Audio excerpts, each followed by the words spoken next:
some folks that we prayed together and we thought about what we're going to do to help moms. And from that came 10 Women of Hope. And you often will hear me, if you've heard me speak before, if you've seen me in court, talk about my single moms who are in my family dependency treatment court. And in that court presently, there are 42 moms, 26 dads, and I think 108 children.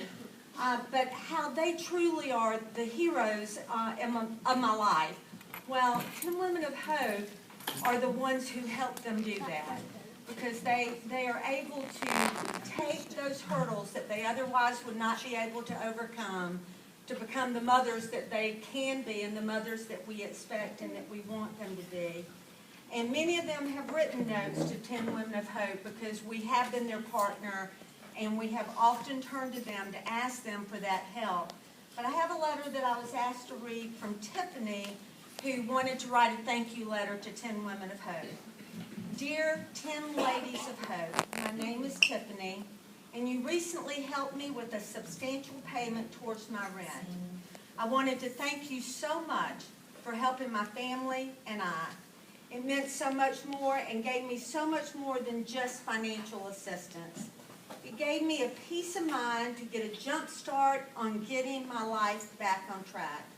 I have been fighting this battle to get my life back on track, and this was a huge help.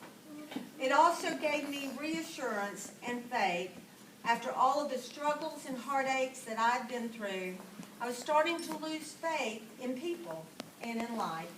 You reassured my children, and you reassured me that there are still good people in the world.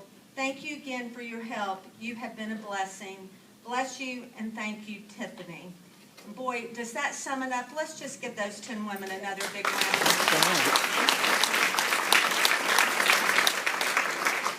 I think many of us, if we're honest with ourselves, have truly been in a position where we sometimes think, wow, can I just do it? Is there one more thing that I'm being asked to do, and can I overcome that hurdle? Not in the same way Tiffany did, and not in the same way that the women who come to me and to my court and to my wonderful team who are here with me, who struggled in the addiction and struggled in the illness that comes with that addiction, and the struggles and the things that they think they can't do. They think they can't pay their rent, and they think they can't get gas money. They think they can't get to the job interview. A refrigerator was one of our struggles, and 10 Women of Hope gave that mom a refrigerator. But just like Tiffany, I know that they often come and they truly have lost faith in people.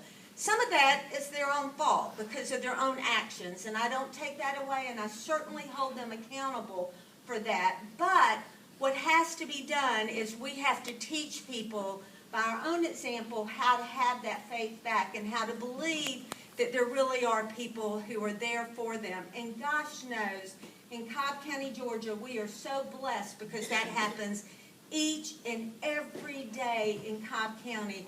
It is happening, and we're blessed to live in a county where it does happen. I think, like Tiffany, there are 10 women the 10 women restored that faith, and they've done that for me, and they do that each and every day.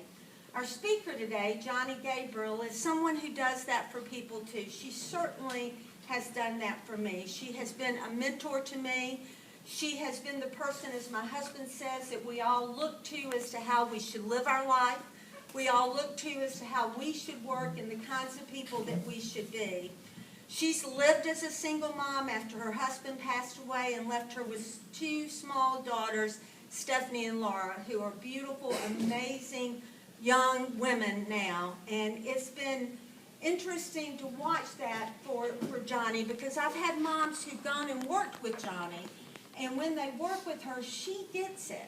She knows, unlike even myself, she knows what it means to be that single mom and to not be able to go home and have someone, a partner there, who's helping them do what they need to do as far as being a parent. She is a woman who's looked to others just like all of us Southern women do, and she dedicated her 3rd book, How to Cook Like a Southerner, and I will tell you, I've already given one of these books as a present And I gave it to my courtroom clerk, and she says she can't get it back from all the other clerks upstairs because they're all looking at it. But she dedicated it to women who, she says this, those women in her life who taught her to love wholeheartedly, live joyously, and work hard. And Johnny does each and every one of those. She loves wholeheartedly her children, her grandchildren, her friends, her community. That love is non-judgmental, and boy, have I seen that when I brought moms in there that have worked with her, and she's taught them what they need to know about how people truly are, and she's generous. That generosity touches the community. Johnny is always doing stuff in the community. Just last weekend or 2 weekends ago, she calls me. She's on her way somewhere. She's part of the Sunday school class who's doing an Easter egg hunt for those 108 kids that we have in that family for. And she's saying, can somebody go by and pick up the cookies that I have at my store in order for those to be part of there. And they were there, and those 108 cookies ate 108 children ate every one of those cookies. Her faith and her love of God leads her in how she lives her life. And that, too, is an example of how all of us should live our life joyously, not only about what we are inside, but about what God has given us to share, and she certainly does that. She has a faith in that hard work that Gabriel's is going to be what it is. I, with pride, was on that out on the Delta, flying out and saw her, that kiosk, and kind of wanted to go up and tell those people that she, I know this person. She belongs to us. She belongs to Marietta. She works hard and she appreciates hard work. Johnny works, if she doesn't work 365 days a year, I would say she works 364 because I know that she is always working. And she has done that, and she has raised those girls, so she's been a mother. She has been a good mother who's an example to other mothers. She has 3 successful cookbooks. She has that kiosk, and she has so many other things that she gives us. And probably everybody in this room has been to her restaurant and seen or eaten that great food. We all pride ourselves in being able to go there. For my moms who work for her and for me, she has taught me how to live my life joyously, how to work hard, and how to wholeheartedly give back to the community. And Johnny, it is truly my privilege. I love you, and it was an honor. I was so tickled when I was asked to introduce you. So let me introduce one of our community heroes, Johnny Gabriel.